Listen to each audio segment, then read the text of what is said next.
That's Enough Out of You podcast is sponsored by Todd John's Law. Unfortunately, bad things happen to good people, whether it's the result of an auto accident caused by the carelessness of another driver or being charged with a crime. Dealing with the aftermath of a personal injury accident or being involved with the criminal justice system can be extremely difficult. That's why, whatever you're facing, you should never go it alone. You need an experienced attorney who will stand by you every step of the way. Todd is experienced, licensed, trusted, respected, and guaranteed.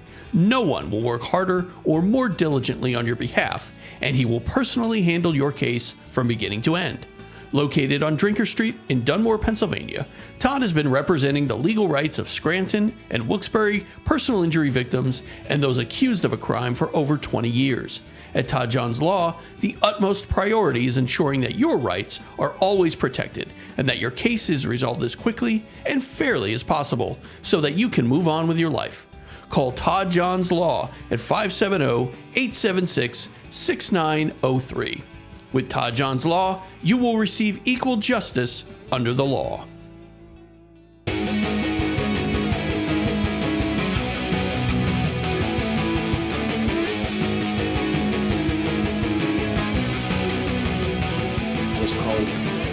Sorry, I want to start recording because I don't want to miss any of this stuff. This is good. No, it's okay. I mean, the first articles that I wrote for Kenneth and King was called A Presumption of Innocence, Lee Harvey Oswald, and it was 3 parts. And it was basically just going through the kind of evidence in the Kennedy case against him. So that was the first kind of series I done. And then I came up with this idea for the 60th anniversary to do something kind of special. I was kind of at work one day and I was kind of had a bit of downtime. So I started like piecing together like certain points. And then I was like, you know, I could do this thing because I know Len done this thing. It was like 50 points for 50 years, 50 reasons for 50 years, yeah. sorry. Yeah. So then I was like, you know, I might just do 60 reasons for 60 years. And originally I just wanted to keep it kind of brief points and go through them, but it just grew arms and legs. And like any kind of complicated murder case, I suppose, you couldn't just say a brief statement and move on from it. You had to elaborate. Right. And that's why it was, because I didn't want to just make it a brief statement and move on, because people might have been able to not attack it, but people might not have grasped why I was saying that. So I wanted to present evidence to back up each of my claims. And it took so long. It really took so long. I think when I sent it to Jim, I think it was like 147 pages long. this article, right? And I think he was like, "Wow, this is like they've never," because I've heard him say they've never published anything this big before. But right, I was glad that he'd done it and really appreciate it. And I was actually on the website earlier because I'm writing another article for the website at the minute about because when I was just in Dallas there for the 60th, and I was speaking at Lansar, and I was, you know, doing all these tours and whatever. And one of the things that I did was I went to Irvine on, I think it was November 20th, because Ruth Payne was talking with Thomas Mallon there.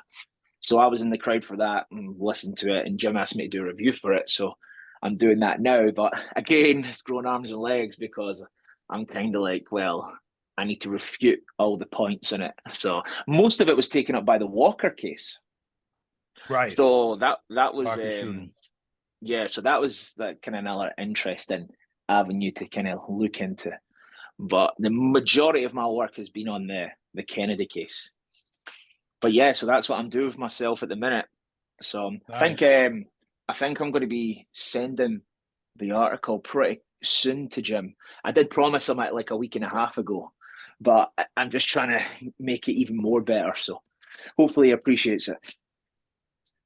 All right. Sounds good. And so that's enough out of you. I'm Bill Rader, along with Sean Kane, and our guest this week, gentleman you've been listening to, is Johnny Cairns. Cairns, right? Cairns? Yeah, that's the one, Cairns, yeah. All right. I knew it took me a couple times, but I got it. All right. And Johnny is, along with Dave O'Brien, the author of the book, JFK case not closed. Key evidence dismissed, ignored, altered, or suppressed to frame Lee Harvey Oswald as the lone assassin. And then you also didn't mention that Johnny's coming to us from Scotland, Billy. From Scott. Well, if you couldn't tell by his accent, Johnny. Yeah. Yep. I get a couple of people when I was in the States thought it sounded Irish. So it's either Irish or Scottish I usually get. I remember when I was in Amsterdam one time and I was speaking to this American couple and thought I was German. I think that's the weirdest one I've ever heard. Wow. But yeah, I know. So, but yeah, it was. I'm Scottish. Yeah, coming to you for the capital city, Scotland. We're about to get a storm. So, fun and games. It's never good, the weather in Scotland. We get like a sunny day, or our summer lasts about a week, and then it's back in with the wind and the rain. So.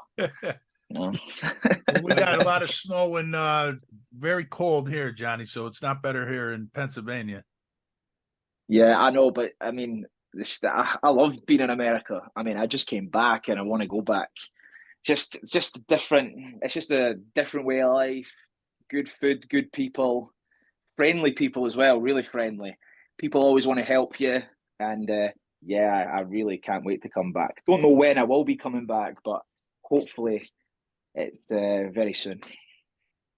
Well, all right, let's get into it. So what we were talking about earlier with Johnny was his article that he wrote on Jim D'Eugenio's website, Kennedys and King, on Lee Harvey Oswald. And that's what I want to talk about tonight, Johnny, because your research on Oswald is tremendous. And I just want to do a really deep dive. And let's start with Lee Harvey Oswald in having no motive to kill John Kennedy, and talk about that, and talk about the Warren Commission, what they came up with for a motive for Oswald.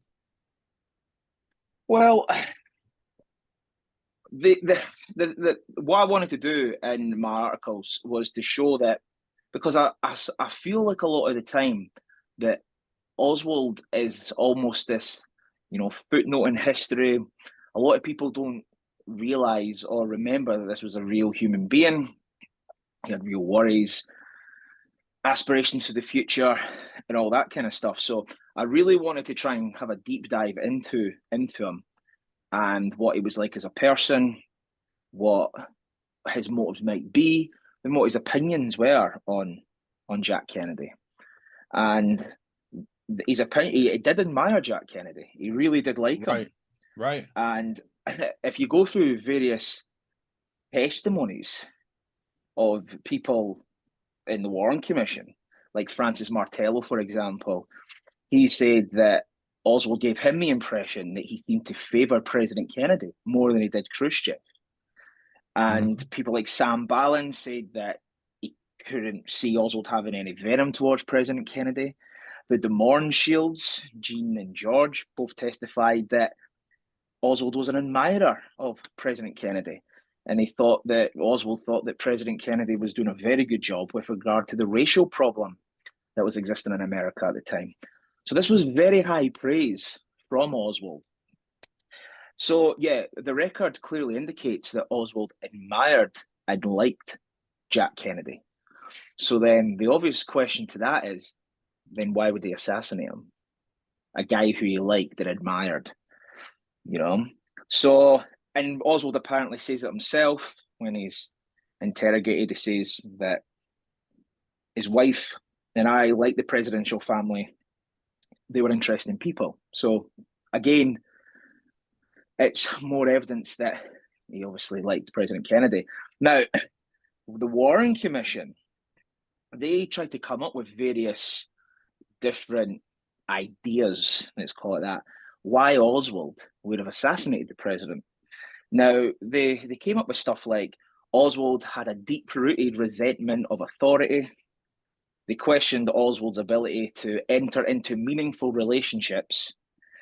And they also speculated that Oswald had an urge to try and find a place in history, But again, it's like, well, if he had this urge to find a place in history, then why did he so vehemently deny it?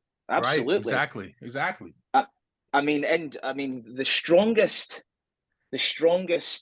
statement of Oswald, in my opinion, is when he's being led. I think it was Saturday, November 23rd. He's being led through the hall, and the reporters are asking him, "Did you fire that rifle?" And he says, "I don't know what dispatches you people have been given, but I emphatically deny these charges." Now, that doesn't sound like somebody who's trying to find a place in history. No, and it's quite interesting, actually. I don't know if any of you guys are aware, but when Oswald was shot by Jack Ruby, and he's lying on the ground of the city jail, a police officer by the name of B.H. Combest went up to Oswald and asked him, basically, said to him, "And your wounds are basically really serious. Is there anything that you want to confess to? Anything that you want to tell us now? Because this is basically going to be your last chance." And Oswald apparently looks at Combest and he shakes his head. Now, if Oswald was really looking to cement that place in history, that was his time to really say, "Okay, I done it." Absolutely. But even when he knew he was dying, because Combest says in his testimony, he used language, basically was telling Oswald that he was dying. And Oswald would have knew himself. I mean, if anyone is ever shot, that's probably their first thought, right? Right, exactly. And he shakes his head and says, basically, and to me, that's a strong statement of innocence again, So yeah, I do feel like I do feel sorry for Oswald, believe it or not, because I know different people seem to think he was involved to a degree. I don't. I think he was manipulated, and I think he was set I agree up. with you, Johnny. I don't think he knew anything. So so you have this 24-year-old guy who he's got two kids who he seemingly adores. And another thing that I raised in the articles was, would Oswald, being the type of father he was, being the type of person that he looked after his kids and really loved his kids, would he even have attempted such a thing as this? Because he knew whether he was successful or he failed, he was putting his family and his kids in grave danger. And I think it's questions like that I was trying to basically ask people, to really kind of see this case, I suppose, through Oswald's eyes prior to the assassination. Because all these thoughts must be going through a person's mind. What happens if I miss? You know? Sure. And obviously, with the benefit of hindsight, we know the president was assassinated. But if it's Oswald and he's alone, he must be thinking to himself, well, if I miss here, what am I going to do with the rifle? I have to leave it on the 6th floor regardless. So it just seems like such a waste. Right. So these are the type of questions I wanted people to really think about. And that was another point that I really wanted to put in the article. Also, the fact that Oswald, in the testimonies of various people, they basically said that Oswald himself was not capable of any type of extreme violence like that. I mean, there was many people that said that, like Francis Martello again testified that he was very surprised when he found out that Oswald had been arrested for the president's killing. He said that Oswald gave him the impression that he was not a violent individual. He was more of a passive type of individual.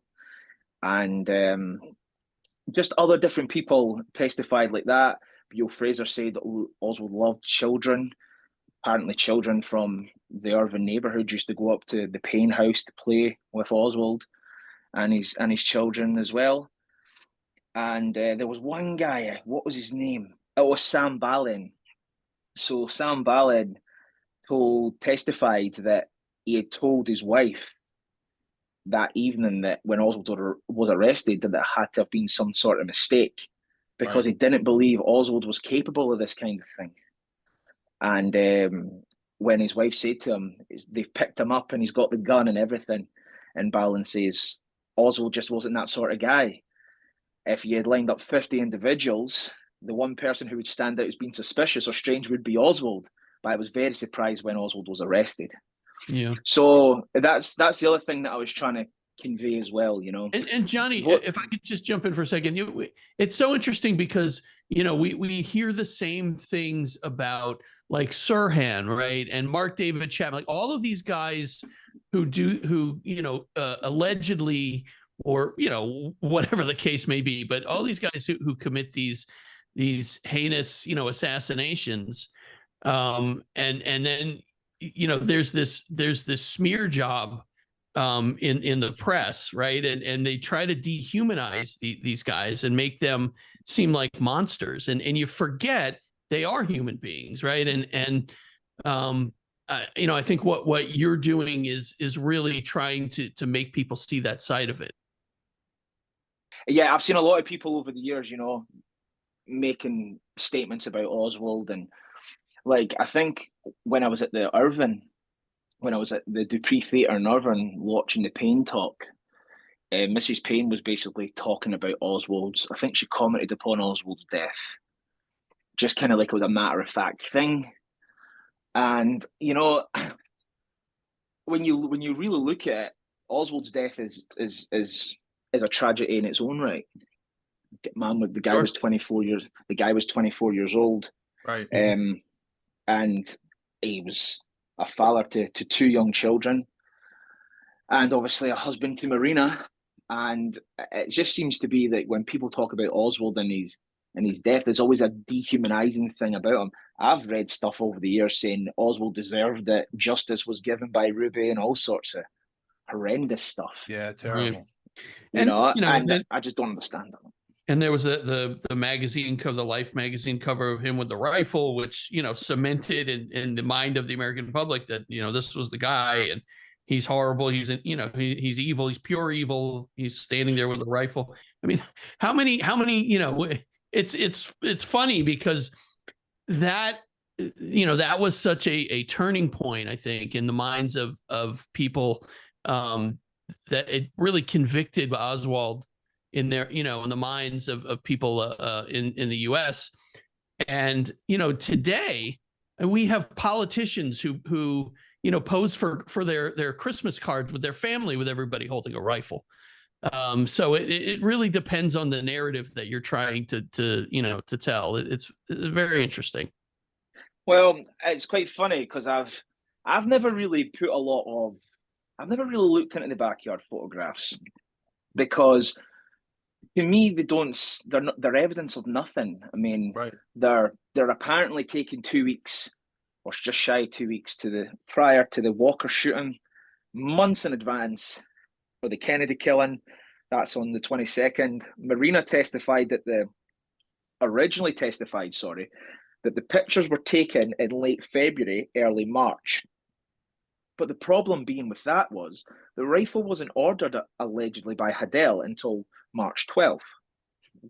So they kind of speculated that it was March 31st.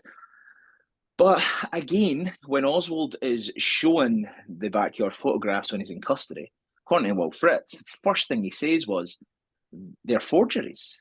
Right. That's my face, but my face has been superimposed on someone else's body. Right. Now, I've seen experts say they're fake. I've seen experts say they're real. Now, it's kind of one of these things where it's like, when they talk about it in a court of law, if you watch Law and Order or anything like that, and it's almost like, you know, the defense will play and the prosecution will play their experts off each other. Right. So they both negate each other's testimony. And it doesn't really add up to anything. No, it doesn't. And the thing is, what you've always got to kind of realize is, or try and ask the question of, why would Oswald want these pictures taken? Right. Because he never done anything with the pictures. Right. And all the pictures have done since 1963 is help to convince a portion of the American public that he was guilty. Right. So they've always been to his detriment. Also, you've got the problems, the numerous problems surrounding Marina's testimony. Now, right. as I pointed out in the article, according to Texas law, marital privilege law states that a man or a wife cannot testify against each other in a court of law. They can only testify to help the other. Or, of course, if it's a crime that involves a man against a wife, like directly, but this wasn't the case. So on that basis, Marina Oswald could not have testified against Lee in a court of law. Right. Well, Marina was the only witness to the backyard photographs, allegedly. So because she couldn't testify to their origin, the backyard photographs actually would not have been allowed in a court of law, because there's no one to testify to their origin, to just everything that surrounds them. So it's another thing that I wanted to point out as well. So I always thought that the backyard photographs is just a distraction, and I've always questioned why Oswald would want these taken. Because remember, Oswald is the one that directs the police to the Poon garage where his stuff is stored. So Oswald must know that he is directing the Dallas police right to the backyard photographs. So I think it's like the alleged Walker note that doesn't mention Walker at all.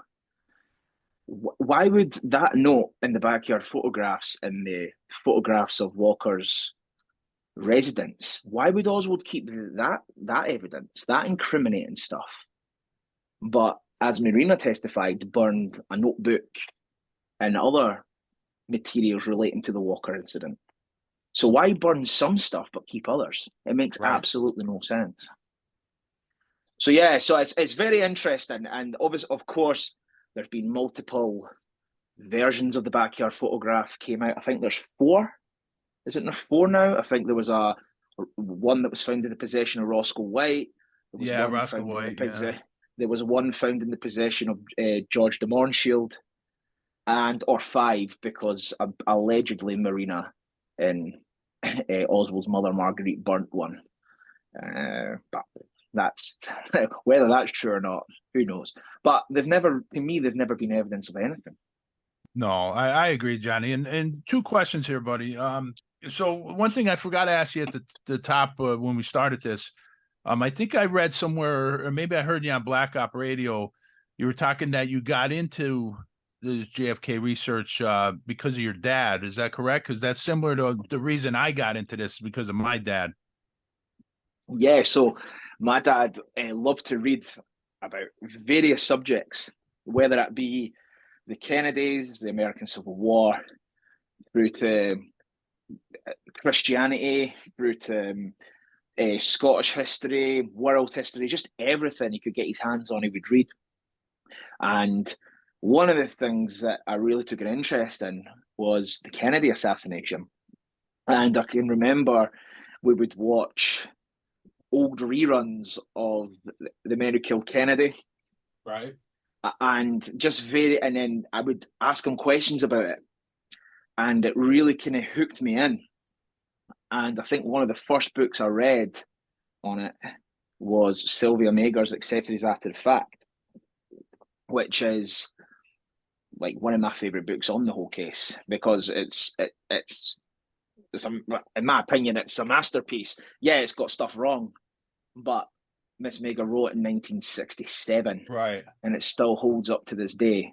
So yeah, he was the one that got me into it, and he also shared his admiration of Jack Kennedy with me, and I've kind of just I've always had that since I was about 12 years old, I think, 13 years old when I started asking him all this stuff, and I've been seriously researching it since I was 16, 17. So I'm 33 now. That's similar to me, Johnny. I mean, my dad got into me. He was a huge Kennedy, JFK and RFK guy, and he got me at a very young age, probably the same age you got into, maybe even younger. And I've been researching it since I was 16, 17. But it's just amazing. But I do want to get back into Oswald, Johnny. Let me ask you this, and this was mentioned in the Oliver Stone's great movie JFK.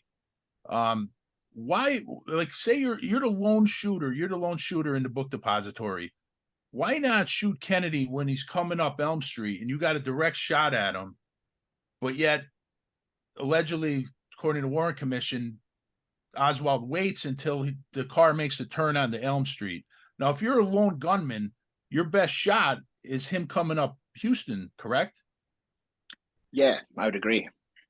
And we will be right back. We'd like to take a minute to thank our sponsors, Residence Inn by Marriott in Scranton. Discover comfort and convenience in Scranton. If you're planning a short or extended stay in the Scranton, Pennsylvania area, Residence Inn by Marriott, located at 947 Viewmont Drive, will ensure your stay is nothing short of exceptional.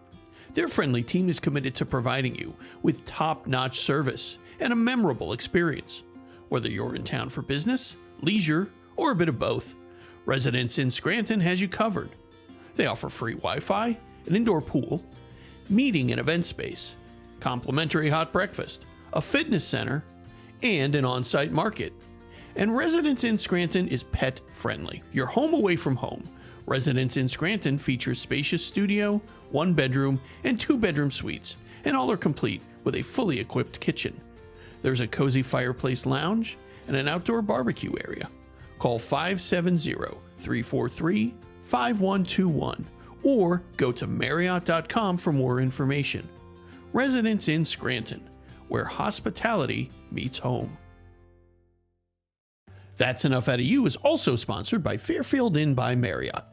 Located at 949 Viewmont Drive in Scranton, Pennsylvania, Fairfield Inn Scranton exemplifies travel made easy. They offer stylish guest rooms with plush bedding, complimentary hot breakfast with healthy options, one of the area's premier hotel fitness centers, as well as nearby dining options. While you're staying at Fairfield Scranton, make sure you check out some local attractions like the Scranton Cultural Center, the Electric City Trolley Museum, Montage Mountain Resorts, and the Steamtown National Historic Site. Catch a Wilkes-Barre Scranton Penguins game or a concert at the Mohegan Sun Arena, or take the historic Lackawanna Coal Mine tour. Fairfield Inn Scranton is in the center of it all. Experience comfort and convenience in Scranton at the Fairfield Inn by Marriott.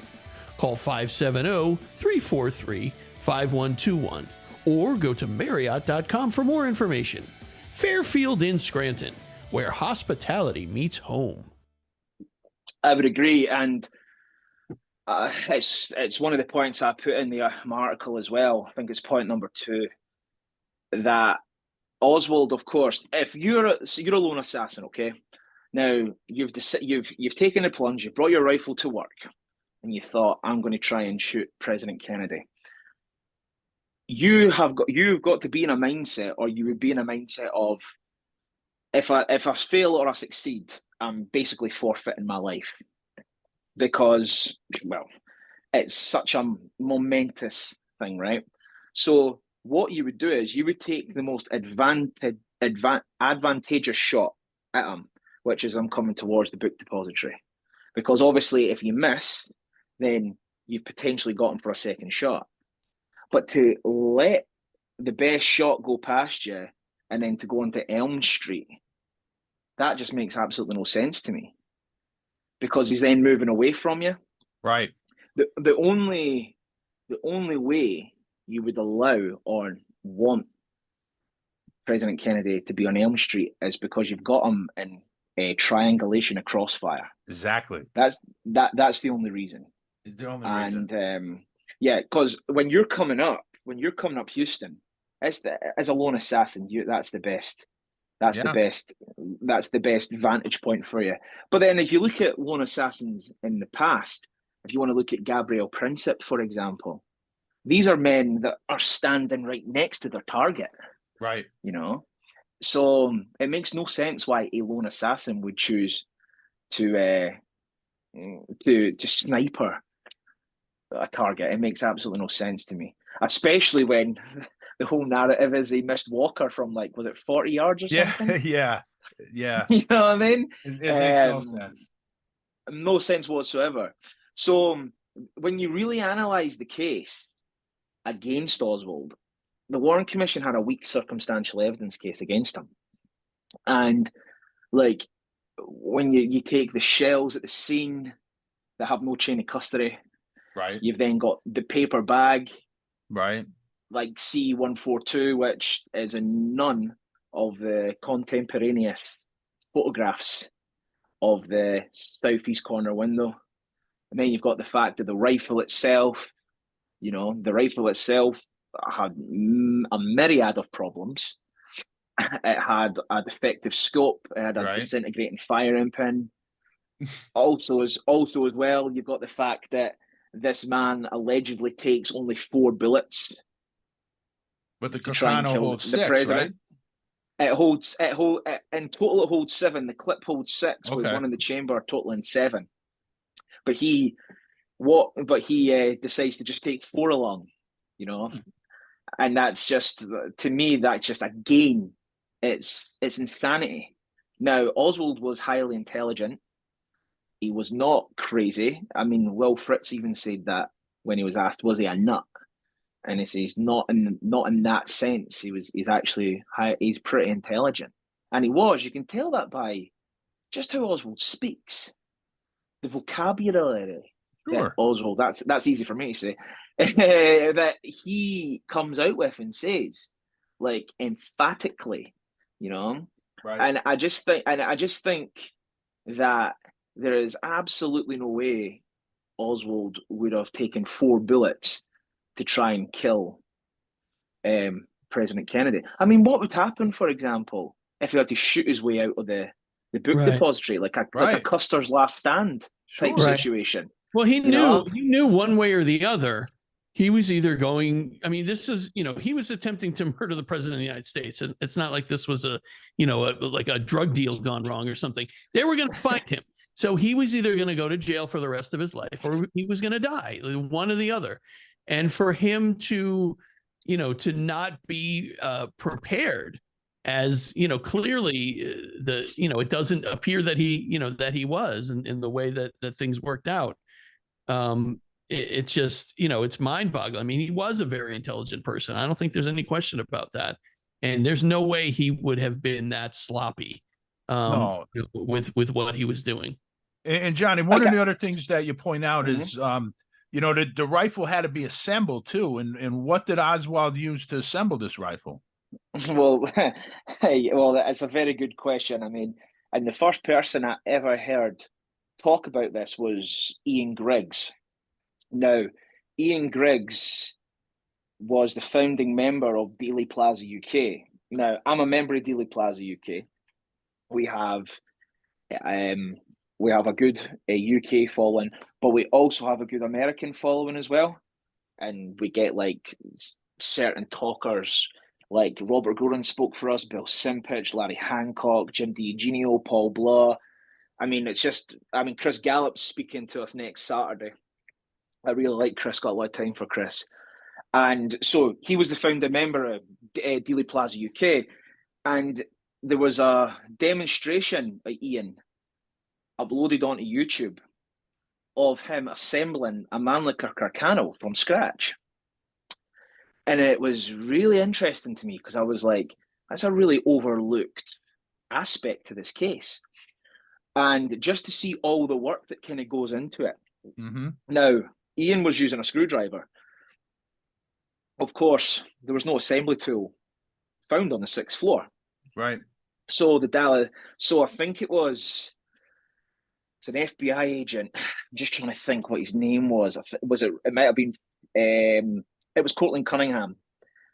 Cunningham, they kind of speculated, between Ball and Cunningham, kind of speculated that Oswald would have used a dime coin to assemble the rifle, which is just absolute madness. And Ian said, the funniest thing, was that Cunningham said that he could do it with a dime coin, and he tested himself, and he got all assembled, but he never produced any evidence to back this up. And Ian Griggs comments on it, and if I can remember verbatim, I think Ian said something along the lines of, "It's no simple task to reassemble the rifle," and he said that it was easy to tighten the screws with a screwdriver, but it wasn't a simple task using a dime coin. The coin is thin enough to fit the recessed heads of the screw, but due to its tiny diameter, there's hardly any leverage, which means you can't really tighten the screw sufficiently.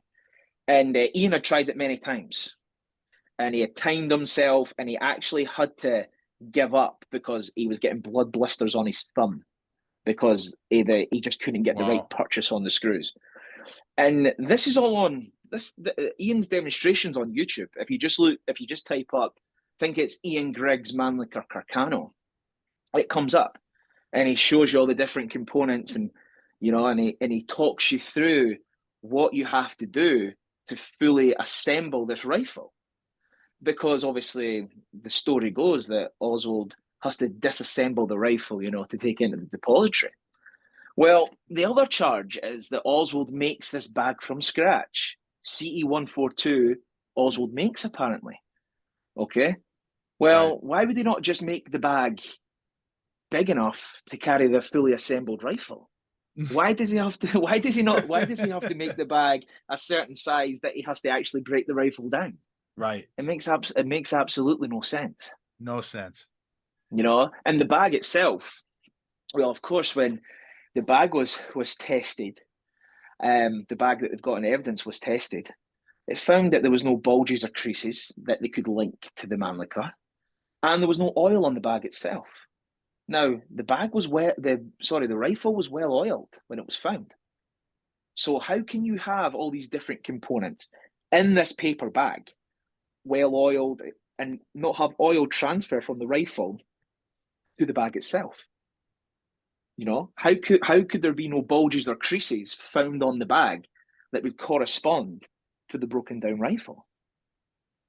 And obviously, and then to top it all off, the fact that there is no pictures of this bag on the 6th floor, and the testimony, to be generous, it's an absolute mess regarding the bag. Some police officers say, yeah, we found a bag. Some police officers says the only bag we found contained chicken bones from a lunch.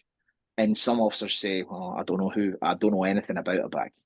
And that's all covered in Ian Griggs's No Case to Answer. I think Ian had an article published through JFK Lancer called The Paper Bag That Never Was.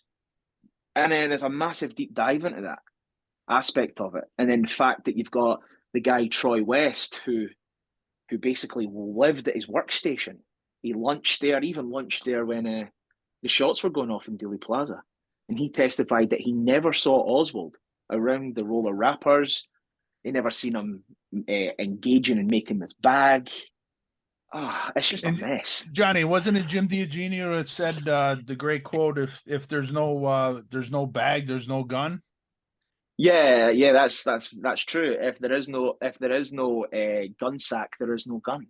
Right. That's as simple as it goes. That's why the Warren Commission's case, it hinges on these fundamental aspects. Single bullet theory.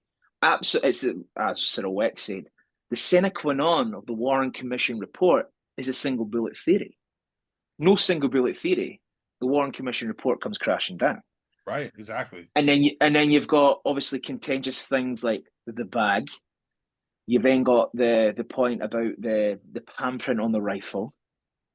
And then you've got the chain of possession for CE-399.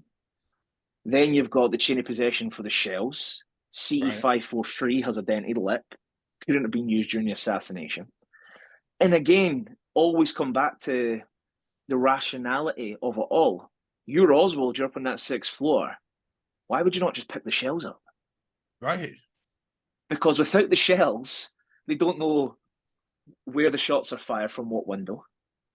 And also, something that's often overlooked is the fact, why would Oswald hide the gun that's linked to his P.O. box on the 6th floor? Because so Oswald must know that when he escapes, if you want to call it that, from the Texas School Book Depository, it's a race against time. Because as soon as the police find that rifle and they link it to 2915, that's his P.O. box in Dallas, which was taken out in October 62, I believe, they're going to see, Haddell rifle shipped to that P.O. box. He must know, it's not going to take a rocket science to then work out who was the P.O. box name rented under, Lee Harvey Oswald. And he works at the Texas School Book Depository. So they'd have put two and two together. So time was of the essence. Oswald had to get out of there. But he doesn't go to the Greyhound bus station. He doesn't go to the airport. He doesn't try and get out of town as fast as he can. We're told he goes back to his rooming house. And then he's arrested in a theatre. That's very strange behaviour. if you just assassinated the president of the United States. So Johnny, talk to me. You mentioned the palm print. Talk to me about the FBI expert Sebastian Latona, and how he testified that he couldn't develop any prints on the weapon. Yeah, so Latona. So I'll go back to basically where it all starts with the palm print on the weapon. So apparently, the weapon was first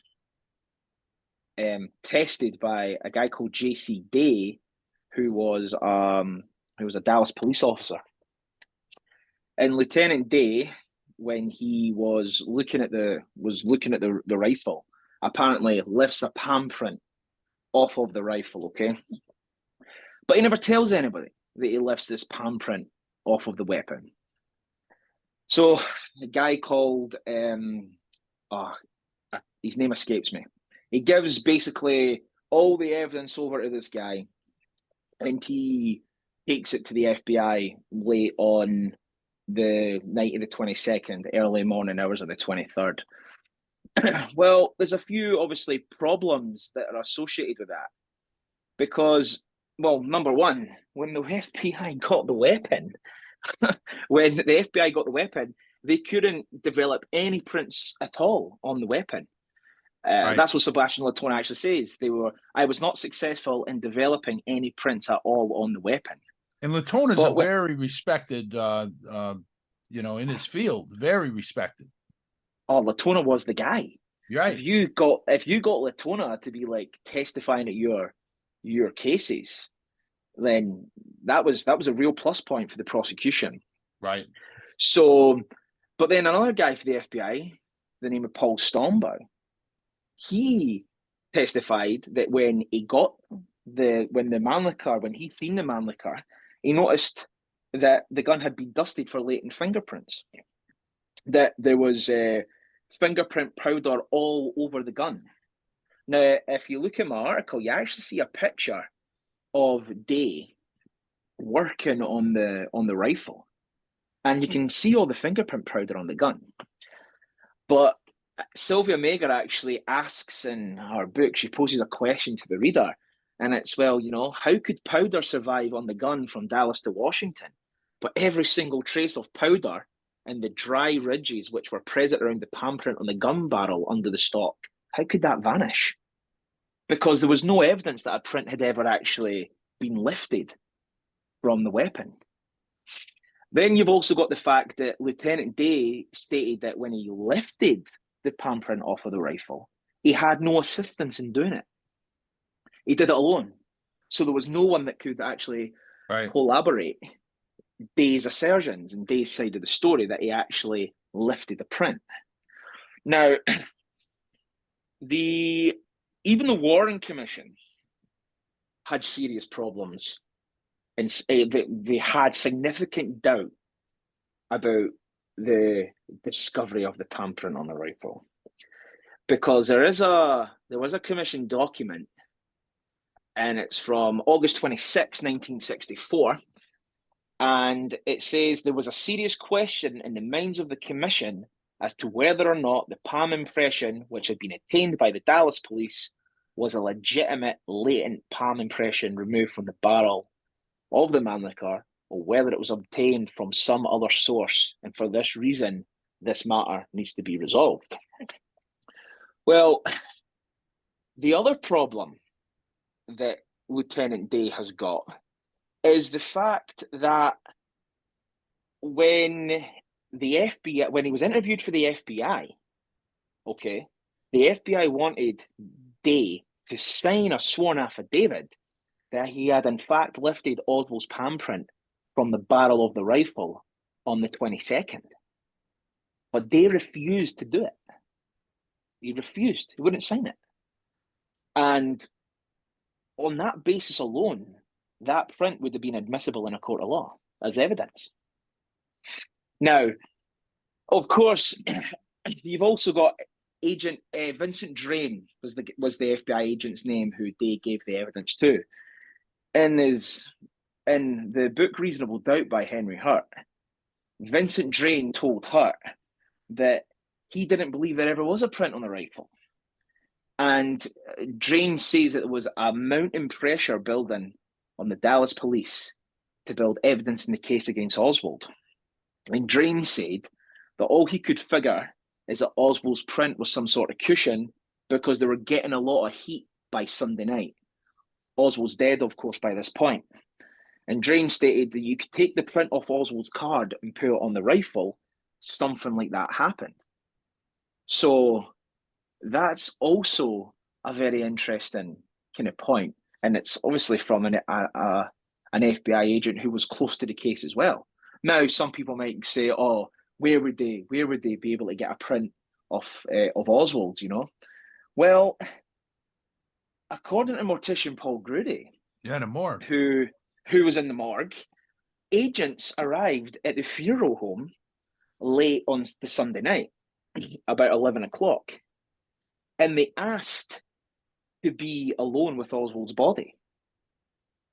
And so they were in there, they had a little satchel apparently, and apparently they went in there, they done what they had to do, and they came out. Well, when Grudy went back in, because he was preparing Oswald to be buried, he noticed ink all over Oswald's hands, right, showing that they had fingerprinted him and palm printed him. Mm-hmm. And Grudy actually says we had to take that ink back off him in order to prepare him for burial. Why the hell would you have to do that? Why would anyone have to go to a funeral home to fingerprint and palm print a deceased person? And we will be right back. DK's Corner, located on 802 East Lackawanna Avenue in Oliphant, Pennsylvania. Visit DK's Corner for hot and cold sandwiches, soups, salads, pizza, and delicious breakfast, including breakfast sandwiches, specialty coffees, and DK's Razzle Dazzle flavor shaken espressos. And take it from me, the best cheesesteaks around. Follow DK's Corner on Facebook and Instagram, or call them at 570-209-0278 to find out about their daily specials and catering. Check out DK's Corner, Oliphant's little hoagie shop. And we thank DK's Corner for sponsoring That's Enough Out of You. That's DK's Corner in Oliphant, Pennsylvania. And we would like to thank our sponsor, Gracious Day Grains. Sean, you like to eat healthy, don't you? Always, buddy. I try to eat healthy as much as I can. Yeah, and there is nothing healthier than what they call like farm to table, right? So when you can get something right from the ground and make it and then put it right on your table. And Gracious Day Grains, they have a tremendous selection, and it's totally organic. Everything is, they don't use any sort of herbicides or pesticides or anything like that. They have a bunch of different products on their website, Gracious Day Grains. So if you go to graciousdaymilling.com, you'll find a bunch of great stuff there, Sean. Yeah, you will, Billy, and it's owned by Tom Maxey, who's a great guy from Virginia. He's a truth seeker, just like me and you, buddy. And Tom's growing philosophy follows the wisdom of farmers of centuries past. And a quote from Tom is, "If we practice the right rotations, we exclude the bugs and weeds without needing herbicides or pesticides." So, I mean, this is great, Billy. I mean, what he's doing is fantastic. There's cornbread mix, there's cornmeal, popcorn he sells, buckwheat Sean, have you had buckwheat pancakes? No, buddy. Oh my, they're delicious. I love buckwheat pancakes. And Gracious Day Grains sells buckwheat pancakes. Just go to their website and you'll be able to find all of this stuff there. You can order it right off the website. You can find out all about how they farm and their whole philosophy, Tom's philosophy. It's great stuff. It really is, Billy. And one of the things he does is he grinds small batches at very low temperatures, which retains the flavor and the freshness. Of course. And it can't get any fresher than that. I mean, it's literally right from the ground. So again, go to graciousdaymilling.com and just, take a look on there. You can order whatever you want and they'll send it right to your door. Again, it doesn't get any fresher than that, right from Tom's farm to your door to your table. So absolutely. And eat healthy, and you'll feel better. Absolutely. I wish I could do that. I wish I could eat healthier, Sean. We'll start with Tom's stuff, buddy. I'm going to order some of those buckwheat pancakes. I love. There you go. I'm going to try them too, Billy. Yeah, they're really good. All right, Gracious Day. We thank Gracious Day Grains for their sponsorship. Thank you. So it's just all these things, you know, the origins of the palm print evidence. Of course, Day says that he couldn't take photographs of the palm print. That's the other one. There is no contemporaneous photographs taken of Oswald's palm print on the rifle. And he says he never had time to do it because Curry told him that shortly before midnight to not go any further with the processing of the rifle because it was getting turned over to Agent Drain of the FBI to be taken to Washington. But by his own testimony, Day was working on the rifle at 8 o'clock that night.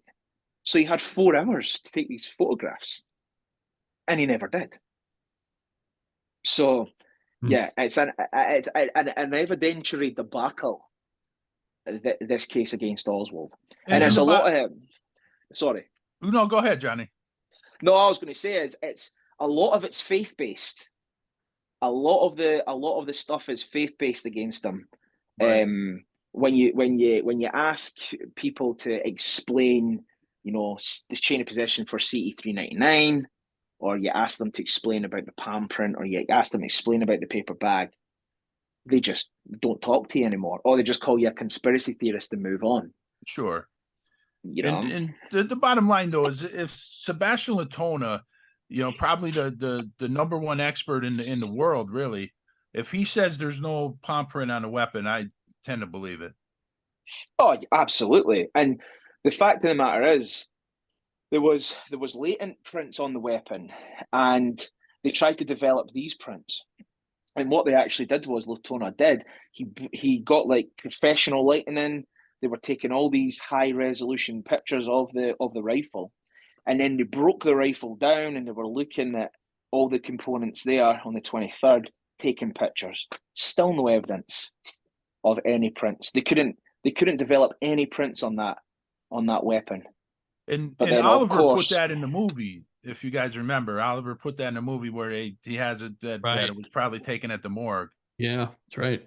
Yeah, that's right. You know, it's quite funny because when I was in Dallas just there, I was there on the 22nd, and I on the 22nd at night, I was in the Texas Theater watching JFK, the director's cut. Wow. And that was really quite eerie because we kind of earlier in the trip, we had been to the Texas Theater. I just knocked on the door and the guy let us in. And he basically was showing us, you know, this is where Oswald was arrested when that day.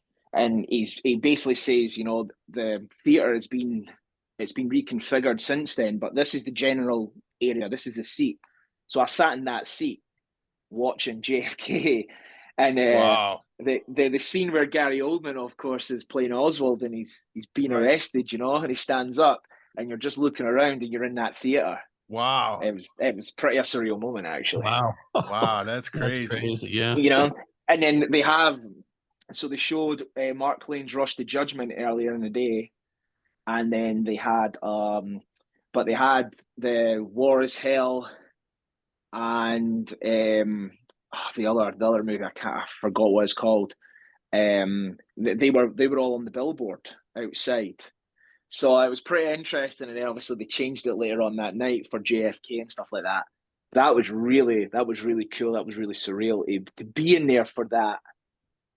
To be in there for that movie, and it was the director's cut as well. So I think it's about 20 minutes longer, something like that. But yeah, I really like JFK. It's a really good movie. Great. Yeah, Johnny, what's in the director's cut that's not in the theatrical release? I think there's more. I think there's more of. I know there's the scene when they're in the 6th floor and it's abandoned. There's a lot of extra scenes. There's actually an alternate ending too. Did you see that part, Johnny? The alternate ending. Oh no, they never showed Yeah, that the bit, alternate actually. ending has Mr. X, which of course is based on Fletcher Prouty, Colonel Fletcher Prouty, but he actually meets with Garrison back at the bench in DC, and they're talking about what possibly could have happened, and they talk about, you know, where General Lansdale was in Dallas, and they go over that, and it's just a different ending, and how Garrison's telling them how things would have been different if Kennedy lived. And I actually like the alternate ending. So if you guys Yeah, get a chance to see that, it is on the director's cut. You could go to the alternate ending. I kind of like it. yeah, I definitely got to check that out. I said it in the article. I have a real strong admiration for President Kennedy and Bobby as well. Oh yeah, Really, us too. and I've read all sorts of books about them. I just actually finished reading a book recently called Johnny We Hardly Knew You, and Okay. it was written by Ken O'Donnell and Dave Powers, O'Donnell, right? Two of Kennedy's and boys. yeah, and you know, just the kind of different stories that they would tell, and just really how intelligent President Kennedy was, Oh, and unbelievable. and and how much humanity he had as well. I mean, they tell various stories about it, and Robert Kennedy actually wrote in 13 Days, which was a book on the Cuban Missile Crisis. That one of the things that haunted the president about, you know, the whole showdown with the Soviet Union over Cuba was the deaths of all the children of the world. You know, that had no Right. role, who had no say, yet they would be wiped out within the blink of an eye, and that really disturbed them.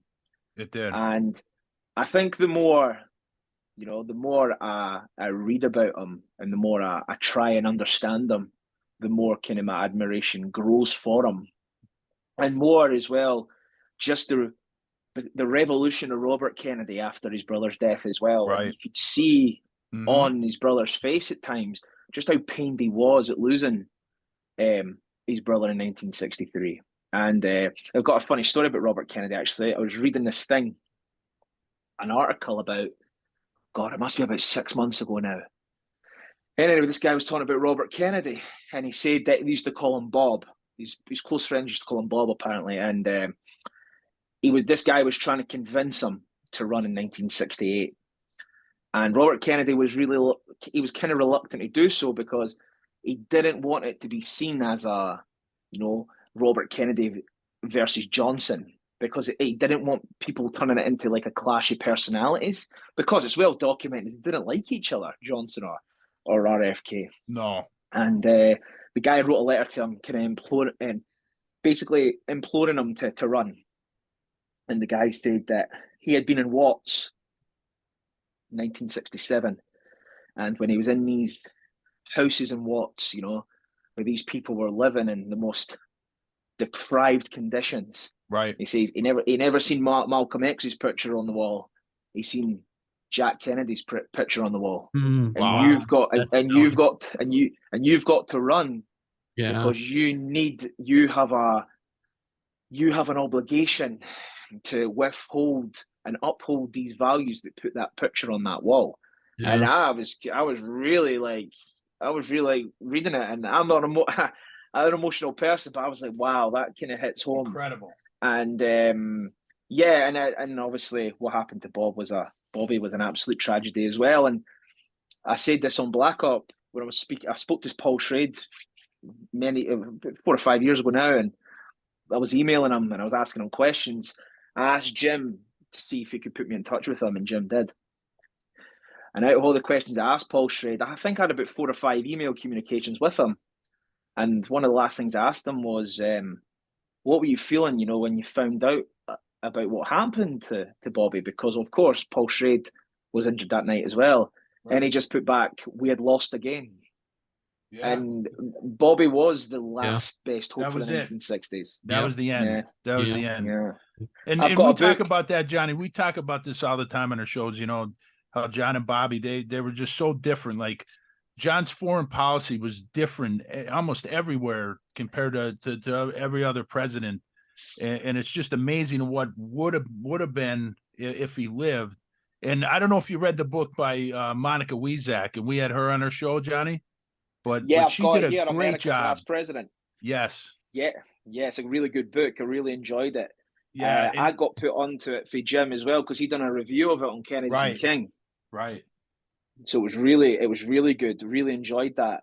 And we I've had read her books on, like, and she's coming back, and that book just really shows you who Kennedy really was, because we try to defend them against all these attacks too, because he's, the character assassination against John and Bobby Kennedy has been terrible in the mainstream media. It's been awful, and that's one of the things we try to do on this podcast is we had people like Don McGovern on, and Jim DiEugenio, Lisa Pease, and trying to get the truth out.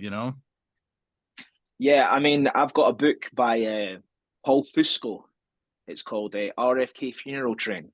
Just basically a collection of photographs. Wow.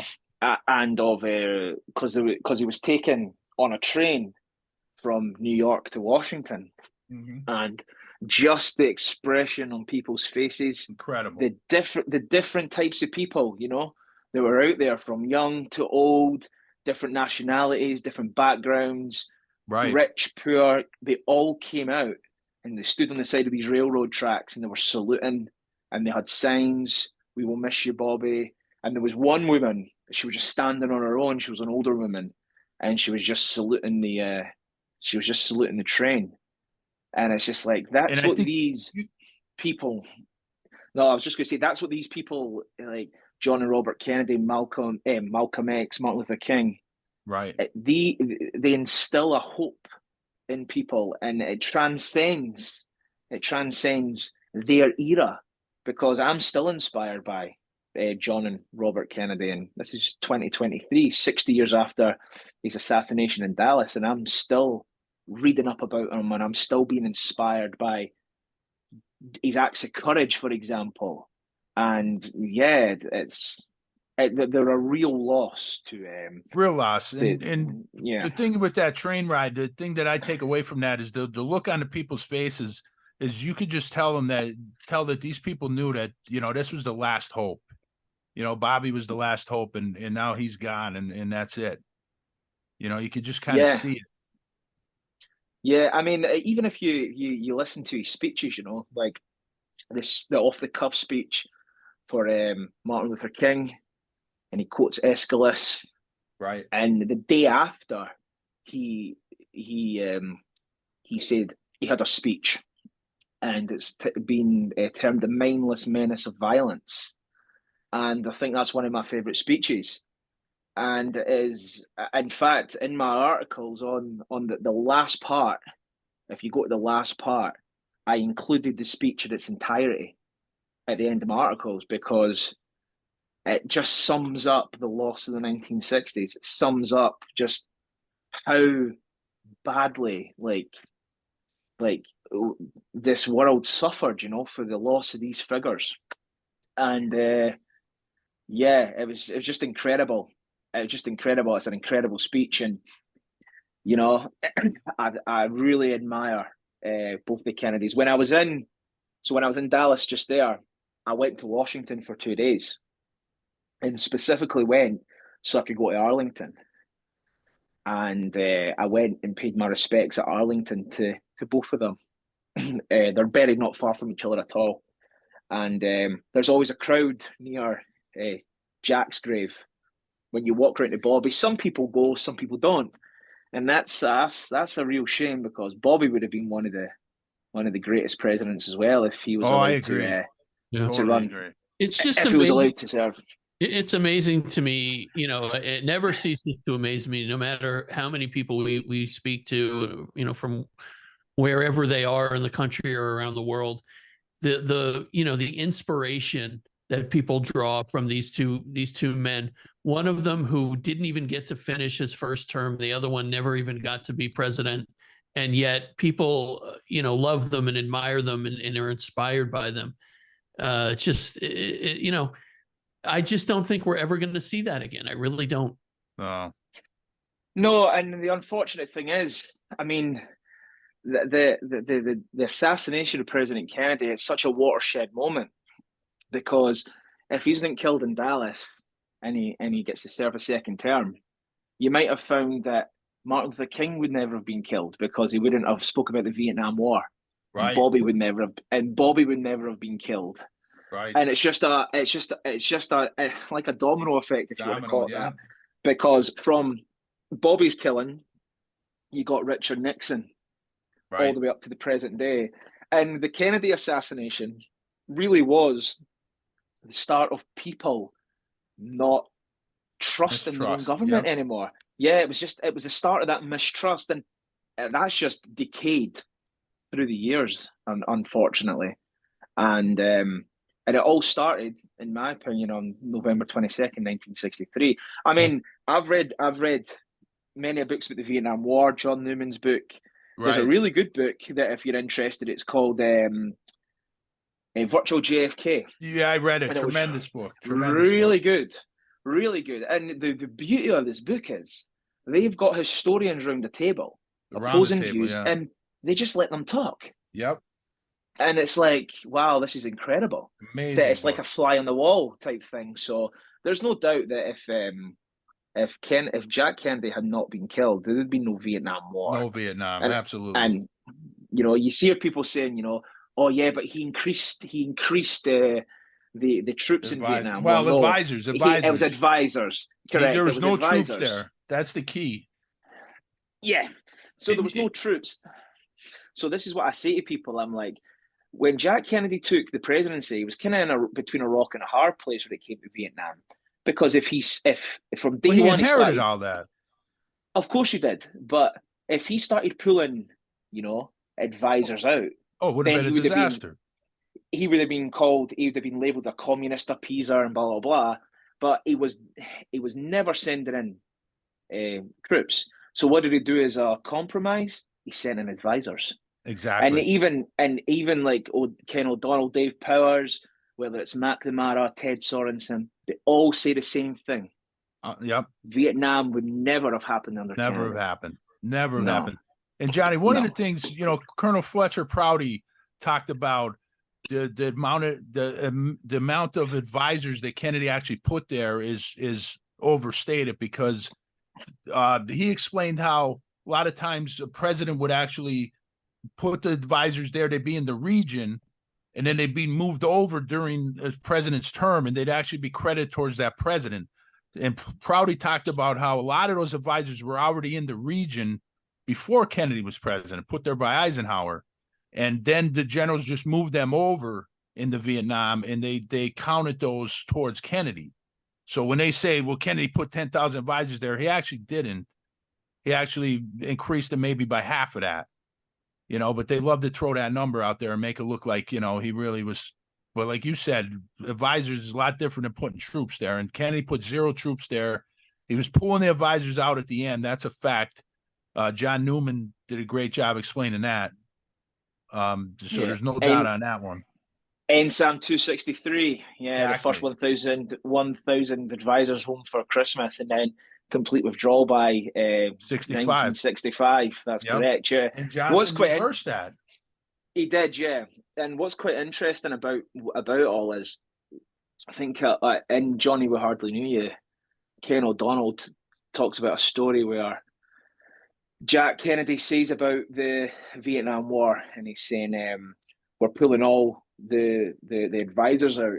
And when Ken O'Donnell's trying to leave the Oval Office, the president shouts to him, and that goes for all the helicopter pilots too.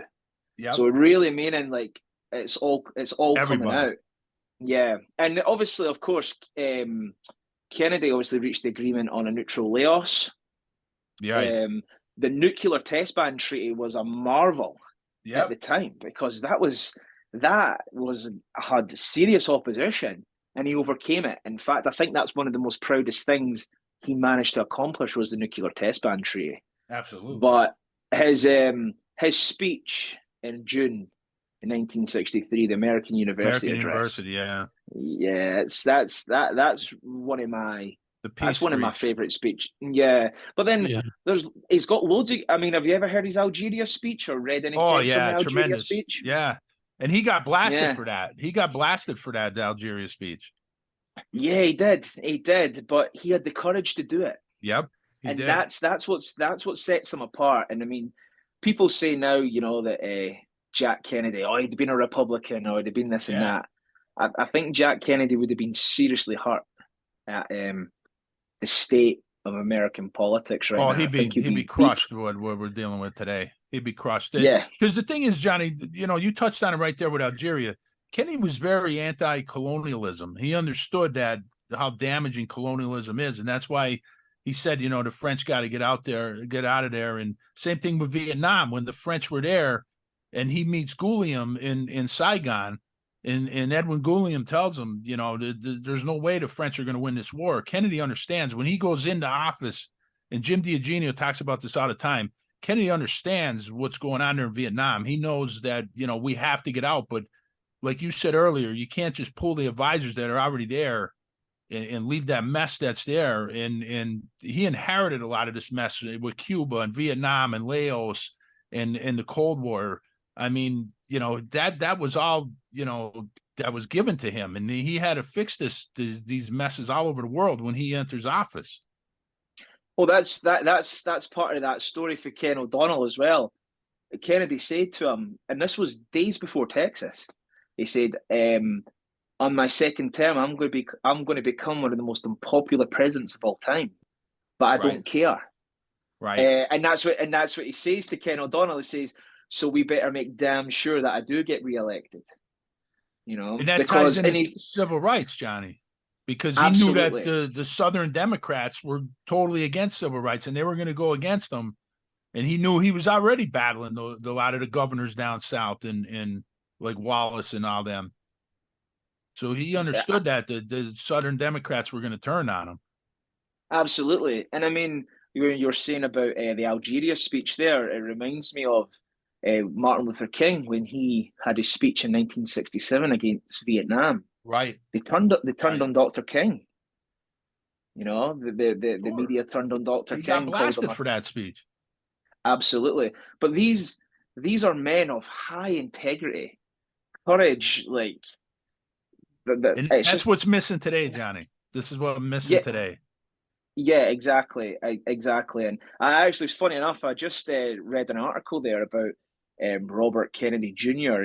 They're talking about because I think it was Martin Luther King Day in the United States very recently, and they were saying, oh, the Kennedy administration, opposed, put wiretaps on Dr. King's phone lines, they bugged him, Yeah. etc. But it's like, yeah, but Robert Kennedy told them about it. Right. That's what they don't. Yeah. That's yeah. what they don't. That's what they don't. That's what they don't say. Robert Kennedy told Dr. King about the wiretaps. So it's very interesting, and it's in that Vietnam speech that Dr. King's. It's in Washington. He quotes John F. Kennedy, and he says, "Those who make peaceful resolution impossible make violent. Is it not make violent retribution inevitable or something like that?" Yeah. It's something along the lines, and it's very poignant, very poignant. But yeah, I think if he was allowed to carry out a second term, I think he would have definitely been up there with Abraham Lincoln. Maybe Yeah. even surpassed Lincoln. I think so. I mean, the changes that would have been, it would have been, and then think about, you would have had 8 years of John and you would have had 8 years of Bobby, maybe right after that. I mean, things today would have been so different. Oh yeah, yeah, absolutely. I couldn't agree more, and that's why his assassination is so relevant to this day. People say, "Well, it's a murder case. It's 60 years ago," and that's why I feel like a lot of people they try and bash Kennedy. Right. Oh, he was nothing special. Yeah. He was this and that. And the next thing, it's because they don't want you asking questions Exactly. about his assassination. Exactly. So yeah, it's still important to this day. And do you know the people who I really feel sorry for as well in this whole thing is Oswald's daughters. Yeah. I mean, Oswald probably has grandchildren. Do they know they're related to Lee Harvey Oswald? I mean, imagine watching footage of your dad being killed on TV. Obviously, they wouldn't have watched it live then, but no doubt they've seen the footage as they were growing up, pictures of it, or whatever, living with that. Oh yeah, the stigma of they're still living with the stigma of the assassination, and the same does go for Marina. She obviously, the Marina Oswald is quite a tricky one because, yeah, Marina obviously said a lot of things that incriminated her husband. She was under pressure though too. Yeah, that's why. Yeah, exactly. She was threatened with deportation and etc. Yeah. But it's when people obviously now they'll rely on our word, obviously back then, or they'll rely on our word now, because I've seen people go, yeah, but Marina thinks he's innocent now, and it's like, yeah, I get that, but you can't pick and choose. You know what I mean? You can't pick and choose which statements of Marina's you believe, because people like Fred Scobie and even Norman Redlich, they complained about Marina's credibility. I think Scobie actually says that Marina lied to the Warren Commission and stuff like that. So, but yeah, she was under pressure, and she was basically, after the assassination, she was basically taken with her family, and she was basically kept incommunicado in Six Flags for months on end. So the way I always looked at Oswald, Johnny, is he's kind of remarkable in a way, because you look at him, he's a 24-year-old kid basically, and he really, he's done a lot of things up to this point. And I always look at him as like a government asset, and he was being used by various government agencies, and then he was just manipulated and turned on at the end and used as a patsy, in his own words. But if you look at, the things that this guy did, only at the age of 24, I mean, it's kind of remarkable when you think about it. Oh yeah, absolutely. I mean, how many 21-year-old guys go to Russia, right, during the Cold War, and how many of them get to come back with a Russian wife?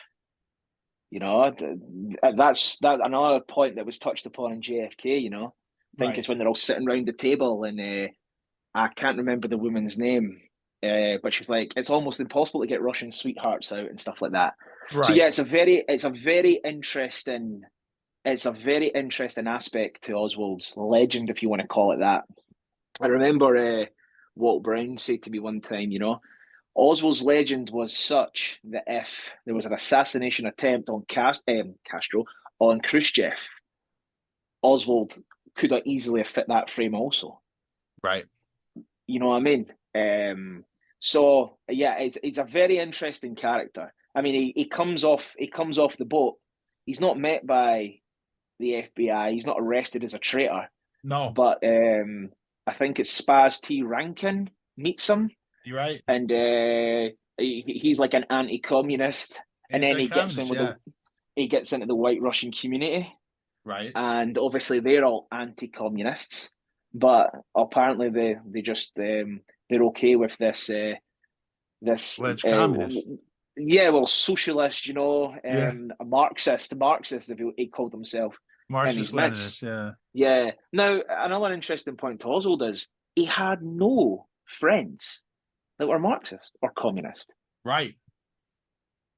I mean, if you have a shared interest in something, like Oswald's supposed to be a Marxist, right, it would only have been natural that he gravitated towards people that shared that outlook on life, But right, all the evidence all points to the fact that he is hanging about with anti-communists like Dave Ferry, and working in the same building with Guy Bannister, and yeah, exactly. It just reeks. I think it was reeks of intelligence. Was it not Richard Swiker that says everywhere you look to fingerprints of intelligence? Fingerprints of intelligence. Yes. Yeah, but even it goes back to the Kennedy case. Okay, so you look at Oswald and you look at the evidence against him, and when anyone looks at this evidence seriously, it's weak and it's circumstantial, and it wouldn't hold up in a court of law. Whether Oswald could have got a fair trial is another question. And right, even J. Edgar Hoover said that Oswald's constitutional rights were grossly violated, and that's coming from J. Edgar Hoover. It was horrendous. During my Lancer talk, I spoke about Oswald's rights, and I spoke about the lineups that he was placed in. And Oswald's rights were grossly infringed. I mean, He requested a lawyer repeatedly, and none was given to him. Now, a guy, the head of the Dallas bar, the head of the ACLU, sorry, wanted to try and get in touch with Oswald on Friday night, and the police just kept on telling him, "Oh, Gregory Lee owes his name," and they just kept on saying to him that Oswald hasn't requested a lawyer, doesn't want a lawyer. Well, during the midnight press conference, he says, "I want someone to come forward to give me legal assistance." And Right. if you look at, is it Gus Rose? I can't remember. It's one of the police officers testifies that Oswald was asking for a lawyer inside the Texas Theater. So it's like Oswald was wanting a lawyer. Now they permitted a lawyer to go in and see Oswald on Saturday. But the problem is he was a civil lawyer. He didn't try criminal cases. Right. So all he did was to go in and speak to him and say, "Do you want a lawyer?" Now Oswald said to him that he wanted either John Apt or he wanted someone for the ACLU because he was a member of the ACLU. The guy goes away and he says, Oswald's wanting either Apt or a member of the ACLU. But the president of the ACLU is asking to see Oswald and he's been denied access to him. So, and if Oswald had a lawyer, he may not have been killed the way he was killed. Because if he had legal representation, right, you would have probably found that the lawyer would have seriously objected to how he was going to be transferred to the county jail. Right. Because remember, before Oswald was transferred to the county jail, the Dallas police and FBI were getting phone calls of this random guy who actually turns out, according to Billy Grammer, that was Jack Ruby, saying that if you proceed to transfer Oswald the way you're going to transfer him, we're going to kill him. Right. Right. And what did they do? They never done anything. Nothing. They in the face of all these threats against this guy's life, who is the most important prisoner in the history of Dallas County and possibly even in the United States, they transferred them in such a way that it was basically allowing him to be killed. Because if they were going to transfer him that way, they should have at least had all press, etc., behind a certain line so they couldn't be that close to him. The car should have been in place. Right. But the car wasn't in place. Now, Lavelle and Elsie Graves both testify to that.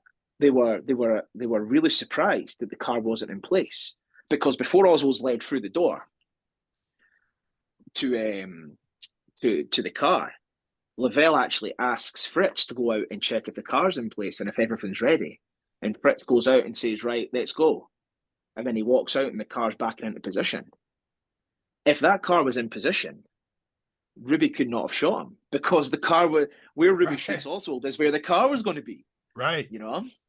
And so yeah, it's all from the transfer of Oswald, the Dallas police facilitated his murder.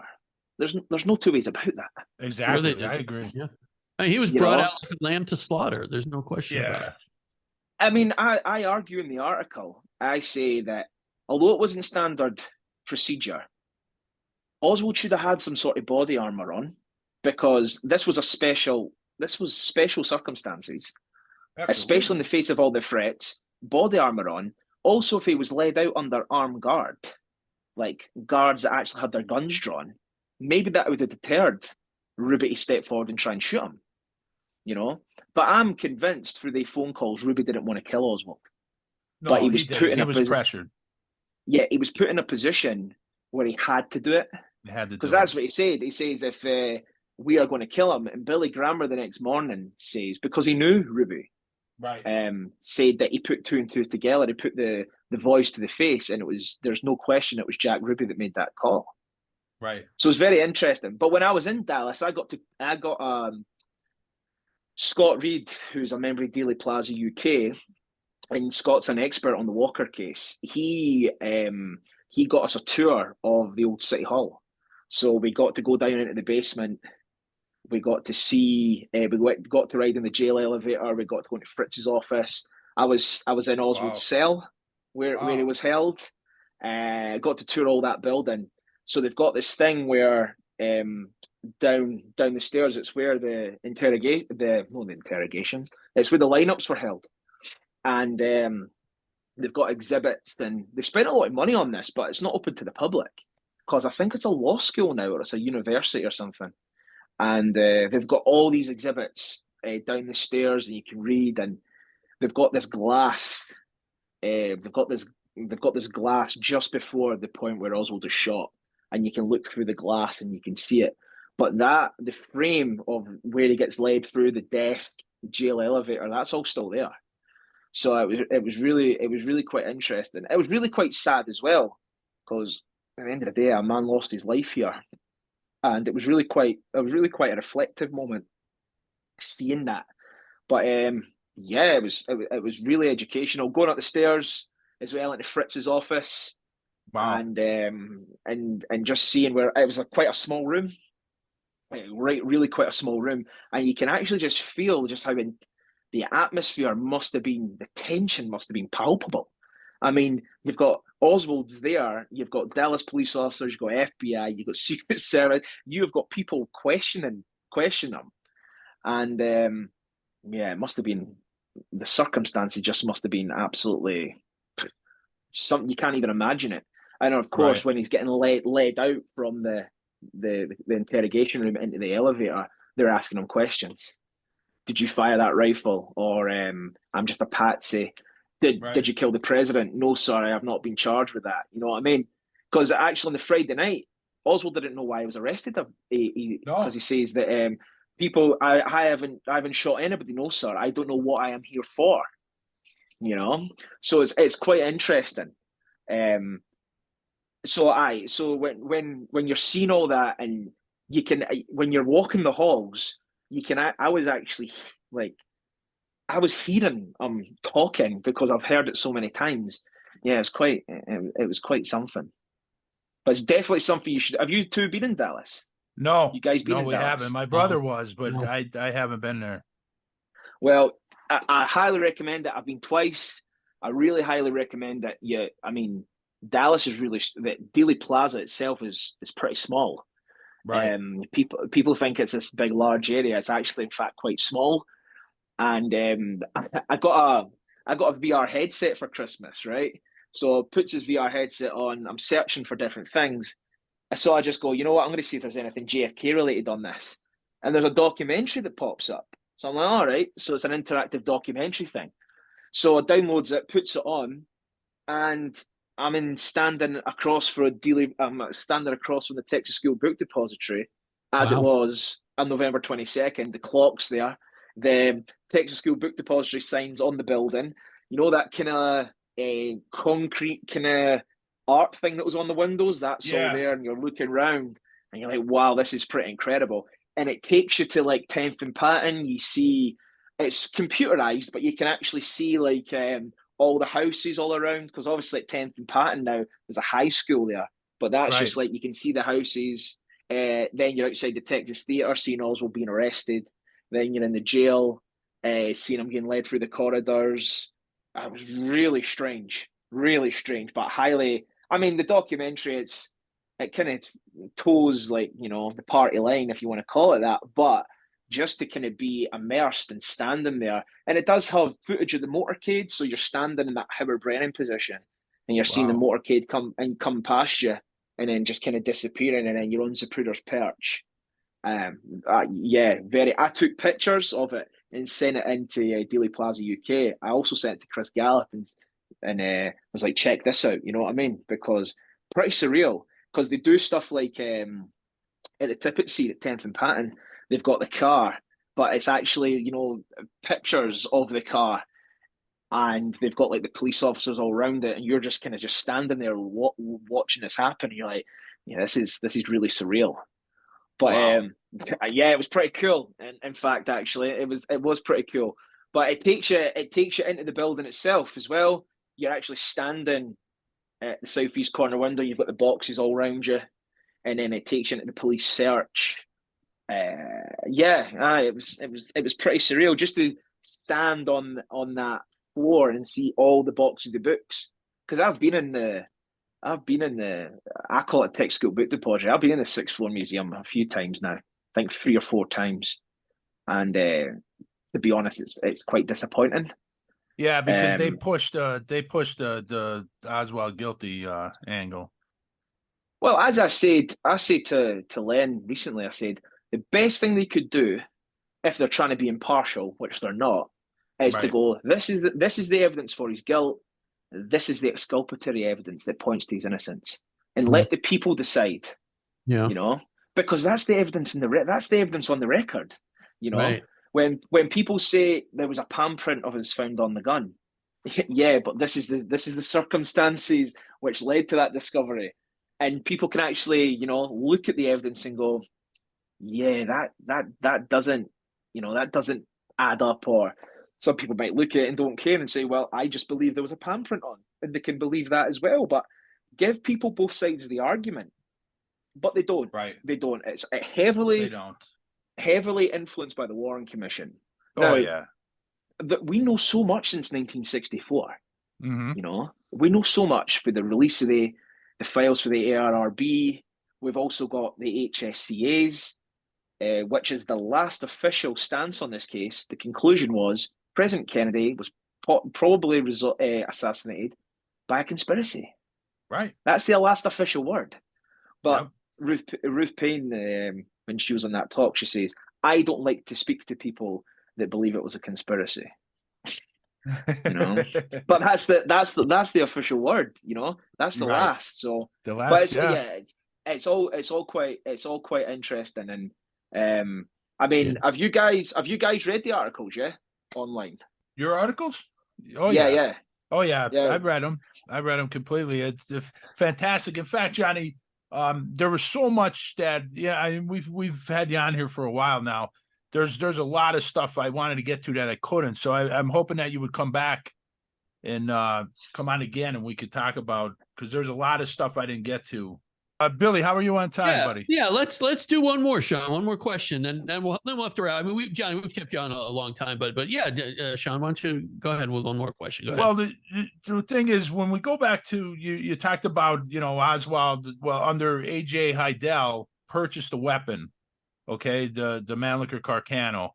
Let's talk about that day, March 12th, 1963, when that weapon was purchased by Heidel. Where was Oswald that day? Well, he was at work at Jagger's Child Stovall.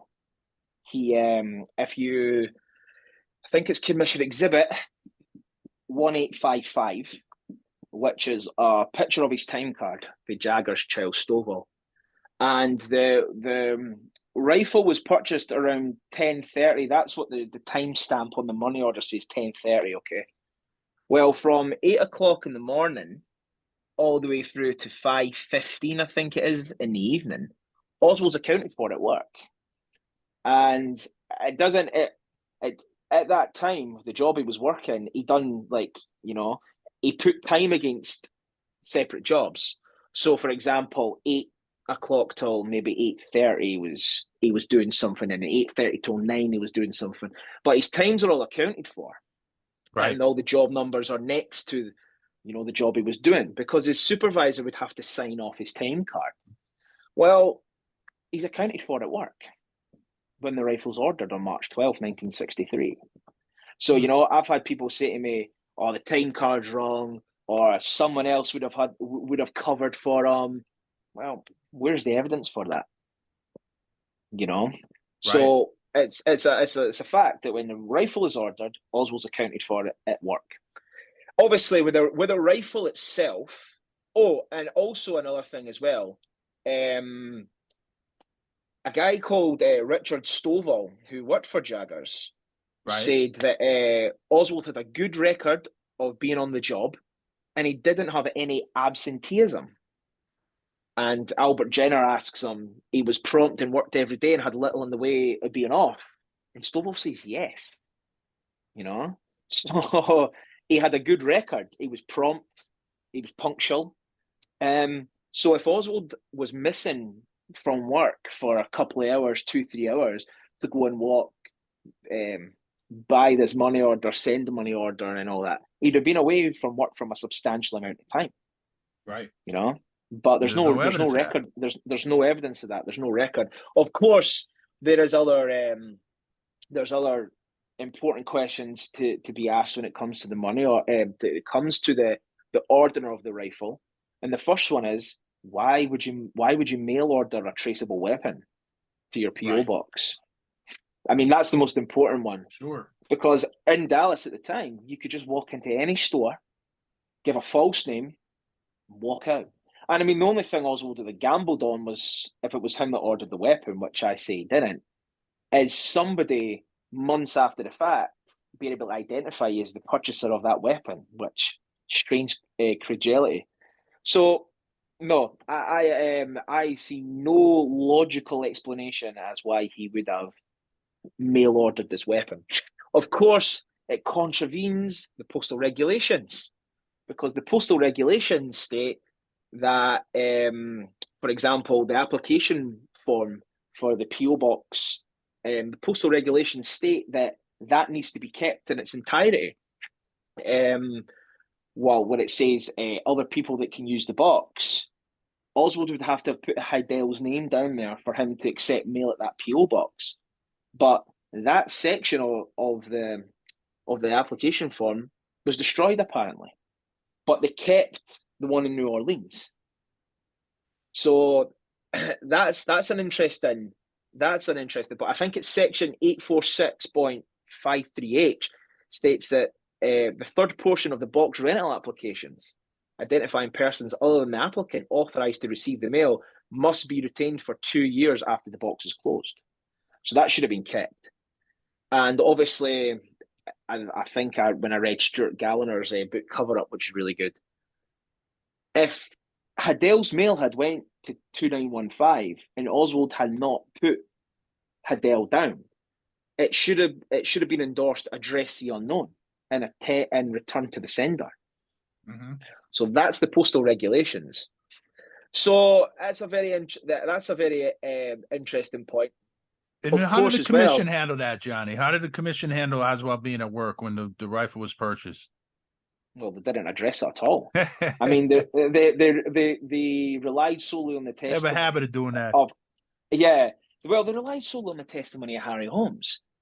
Okay, now Harry Holmes was a postal inspector, but Harry Holmes was also an FBI informant, because Holmes's family contacted JFK Lancer and said, please, obviously remember in the context of the times, to be an FBI informant was a badge of honor. You know, so he was an FBI informant.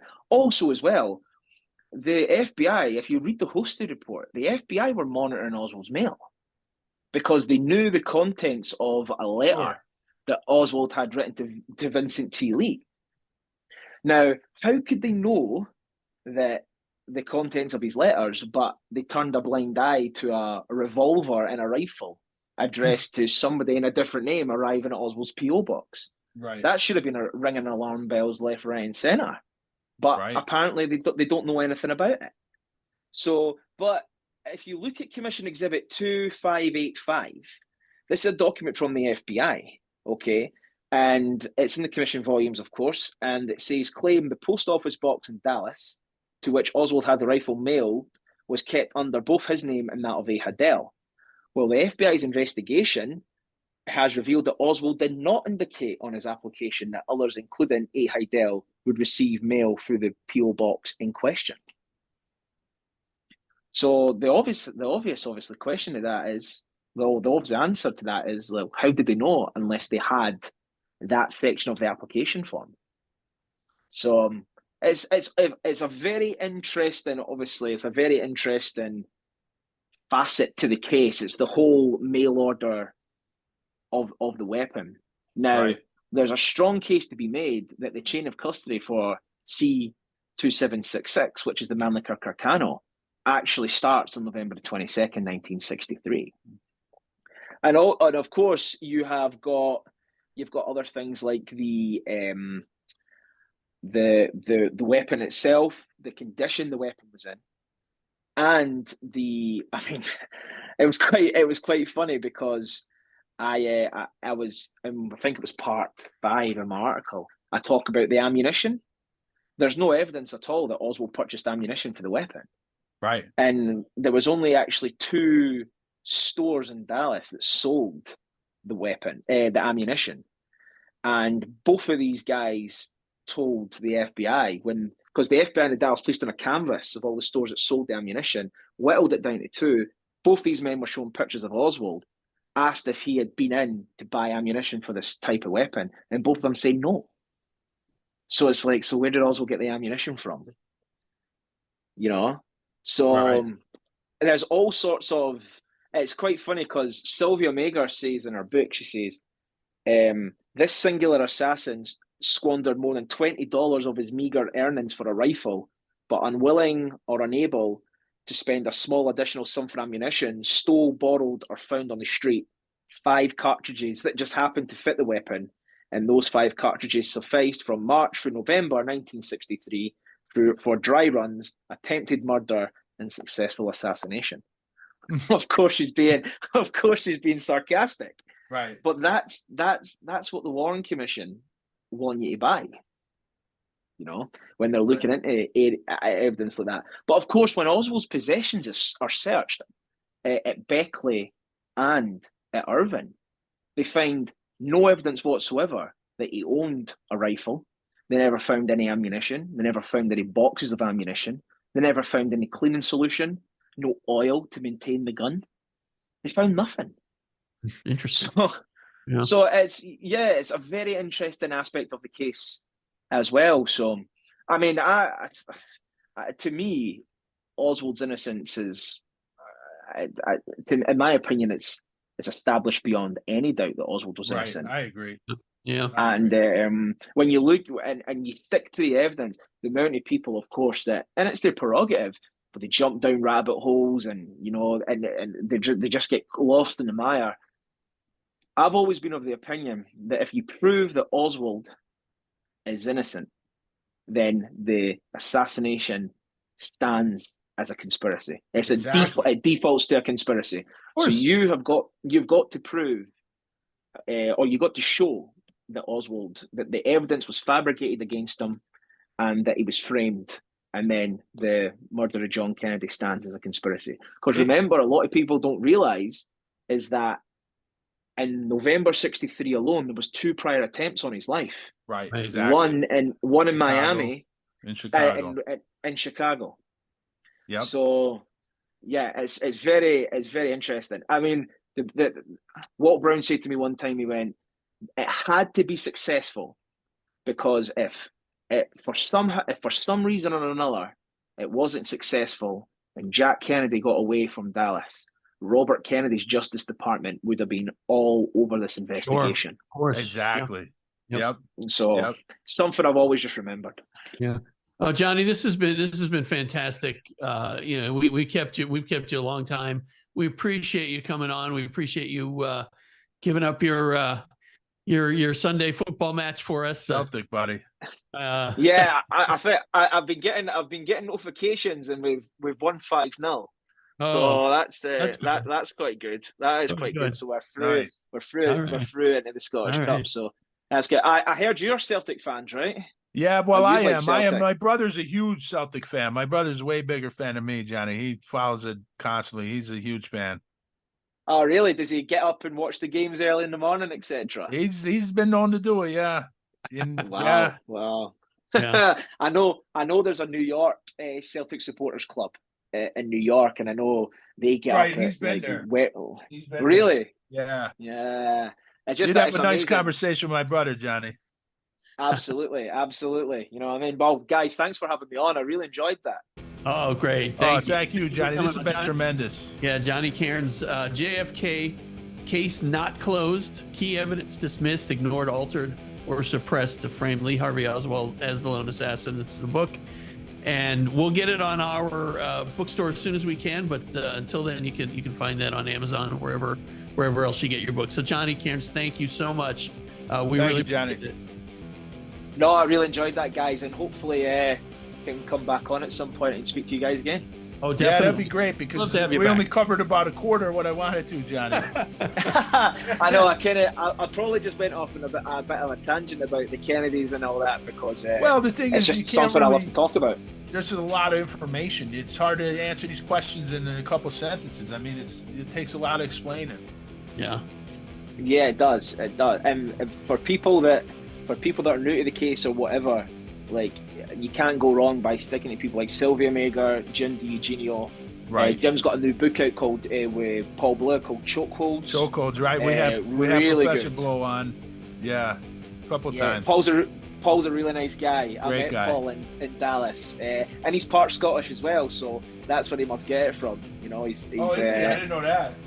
Yeah. So he's a really nice guy. I met him at Lancer, but yeah, fantastic. You know, and obviously you've got the Jim's documentary with Oliver Stone, Yeah. Destiny Betrayed. Yeah. There's so many avenues to this case, and we know so much now. And yeah, if anyone, and obviously check out articles on Kennedy and King. That's just a fountain of knowledge. That's the best website on these cases, in my opinion. Tremendous. You know. But guys, you take care, and I'll All right, speak thank to you you, later. Johnny. All right, Johnny. Take care. care. Bye-bye. Bye-bye. See you, buddy. That's Enough Out of You podcast is executive produced and written by Bill Rader and Sean Kane and edited by Bill Rader. The That's Enough Out of You podcast and logo are exclusive property of Bags of Chicken, LLC. Any rebroadcast, retransmission, or accounts of this podcast without the express written consent of Bags of Chicken, LLC is prohibited. So don't even try it.